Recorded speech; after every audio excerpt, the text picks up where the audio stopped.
Hello and welcome to Black Belt Nutrition. Today we're going to talk about the protein need for female athletes, namely how much protein do they need post-workout. There are plenty of studies on this for men, but not much on females. So if you're interested in these topics, stay tuned. So this is a recent study coming here from October 2023. And what they did is that they took three groups. One group that got 15 grams of protein post-workout, 30 grams and 60 grams. It was all supplied as whey protein. The women in this study were quite young, 27 or so on average, and they were previously trained, so no beginners.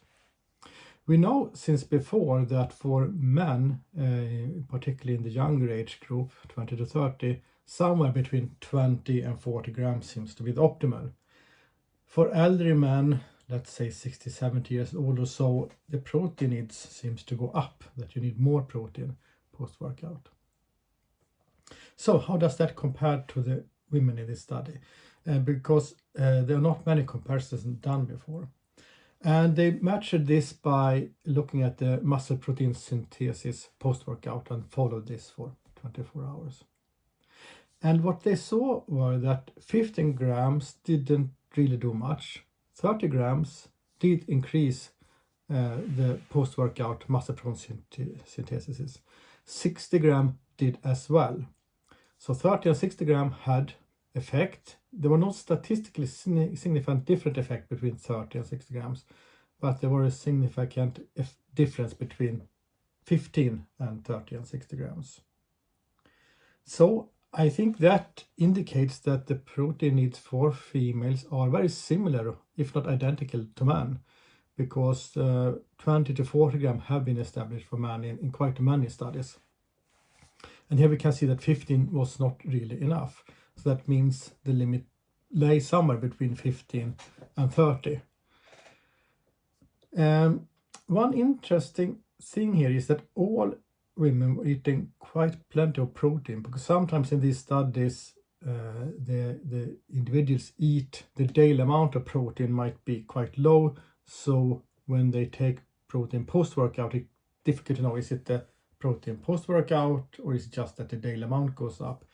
But even in the lowest group that took 15 grams post-workout, the daily intake was 1.8 grams per kilogram of body weight, which is considered to be optimal dose, or the dose that if you go beyond that you will not get any further or more benefits, at least in men.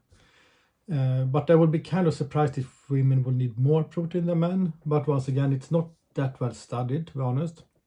The other group ate 2.3 and the 60 grams group ate even more protein per day.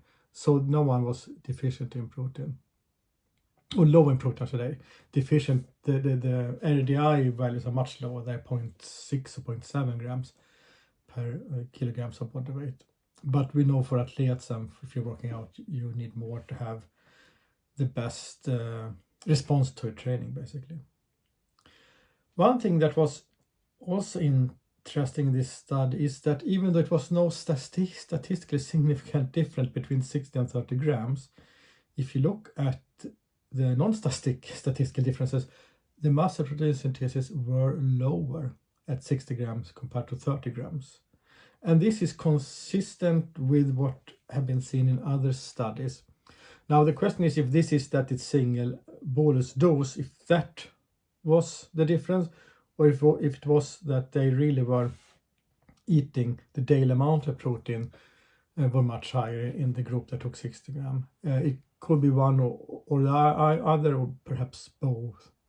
And the reason why this can happen is simply so that when you eat more protein than the body can use to build things or muscle and other maintenance, the body will need to burn them, either burn them directly through kind of ketogenic pathways, or to convert them to glycogen and then burn them as sugar later. And either way, when the body is breaking down amino acid, that is a catabolic pathway. And most anabolic and catabolic pathways in the body are the same. Maybe you've heard the expression that you can't build muscle and lose fat, for example, at the same time, which isn't entirely true. You can do it during the same day. You can burn fat one part of the day and build muscle the other part. But in the same second, you cannot do it, because the pathways goes in either that direction or this direction. It's like a river. It can flow from the top lake down to the lower lake. And what the body does, if it wants to break down protein, it goes from the high and break them down. If the body wants to do protein from amino acids, it just flip them over. The same way with carbohydrates and with fat.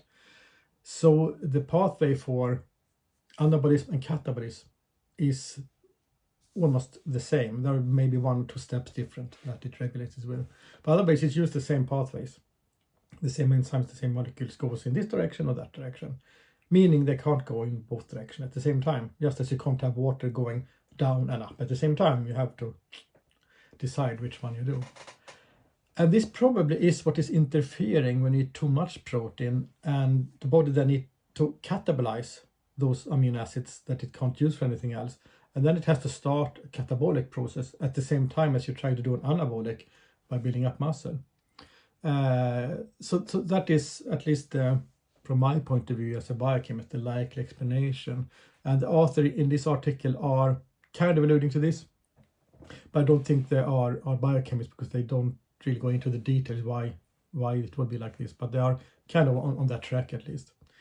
Either way, it has been seen in other studies as well. So that can just be worth to pay attention to, that it's not always more is better. And if you have been eating high amounts of protein for a longer time, a good thing is to reset the body. Go down and eat very little protein for a couple of days, or even fast for a couple of days, and then start all over, because then you kind of reset the body and it will be deprived again, and really be looking forward to get those amino acids again. So to conclude, yes, there seems to be a post-workout anabolic window for women as well as for men. It's not always this window is there, but that's a different story. It depends on a number of things.